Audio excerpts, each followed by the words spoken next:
If you're interested in cloud, there's going to be a brand new resource coming soon on SDR News.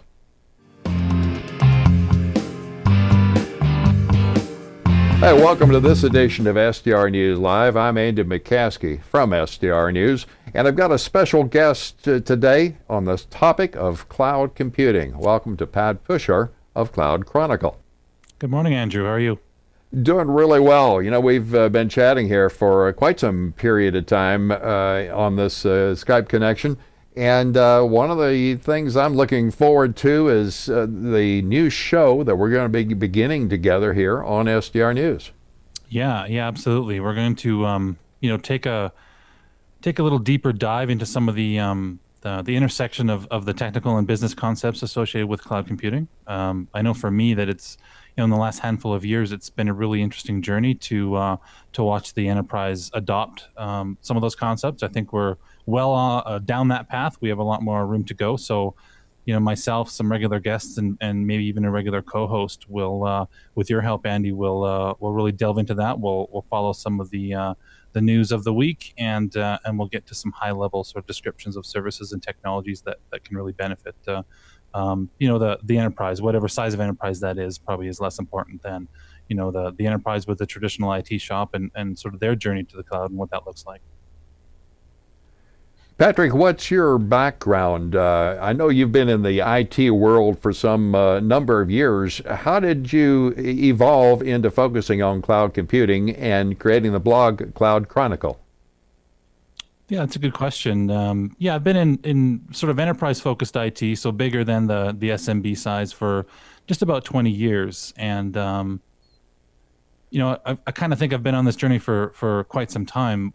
My first real big enterprise IT job was in an outsourcing shop. And so I got to see some of the challenges associated with that kind of environment, and probably more accurately, how much the end user sometimes suffered, because of the overburden of process. When you're working in an outsourcing shop, it becomes, all your T's are crossed and all your I's are dotted, and nothing gets done until the process kind of happens first. And that's a good approach, but you can go too much on one side of that. So I see cloud computing as kind of the opposite, where we put the power in the hands of the end user, whether that's the end IT professional who has to provision resources for their company, or even further towards the business unit who requires them, being serving up a menu for them, being them being sort of in the driver's seat and skipping that whole process of procurement and working with IT at least directly. So I see a huge potential for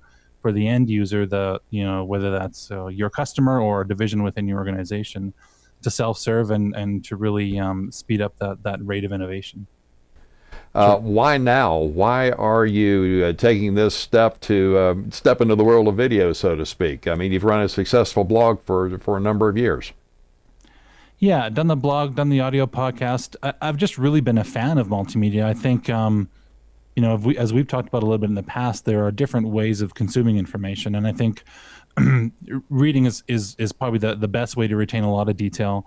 I found the audio side to be very digestible for more of a passive experience. If you're in the car, if you're at the gym, the audio side works very well. But I think I don't know about you, but for me, I'm a visual learner. So we're going to do things not only with with faces and voices, but we'll dive into screen shares as well to explain concepts. I think the video method of delivery should provide some really interesting ways to expose concepts that I haven't explored before. So I'm looking forward to that. What do you see as the long-term objective of the show? What would you like to accomplish once you get 52 weeks worth of episodes in the can and distributed?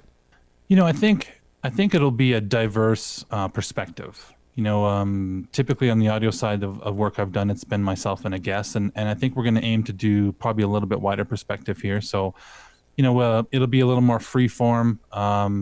We'll have guests on, maybe even more than one at a time in the future. So, I've got this Western Canada, maybe a little bit slower to adopt technology in general than certainly the rest of North America. I think there are other areas in the world that will take more risk than maybe we do here. Maybe we have a different sort of regulatory scene, different rules we have to follow. So I think we'll get a real nice cross-section of opinion. We'll get subject matter experts, and we'll get those who are a little bit more generalist in their approach. So I'm looking forward to a very wide perspective of opinion, and that's not just geographically, but across different organizations and sort of different businesses as well. So I'm looking forward to that. Of course, next week we're going to be at the HP Cloud Tech Day event together. I'm really looking forward to spending some time with you there and learning about all of that. In the meantime, where should people go for more information on Cloud Chronicle, the video cast? Well, probably the best place to go will be the Cloud Chronicle website, and that's at cloudchronicle.com.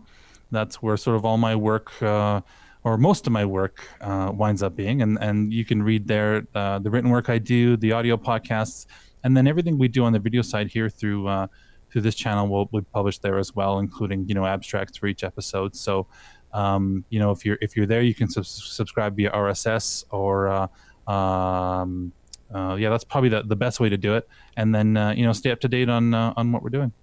Well, it's a lot to look forward to. I'm certainly looking forward to working with you on this project, and hope that you'll check us out as well. It should be appearing very shortly here on the Roku, a separate show called Cloud Chronicle. Pat, thanks. Have a good, safe flight to Puerto Rico. You bet. We'll see you soon, Andrew.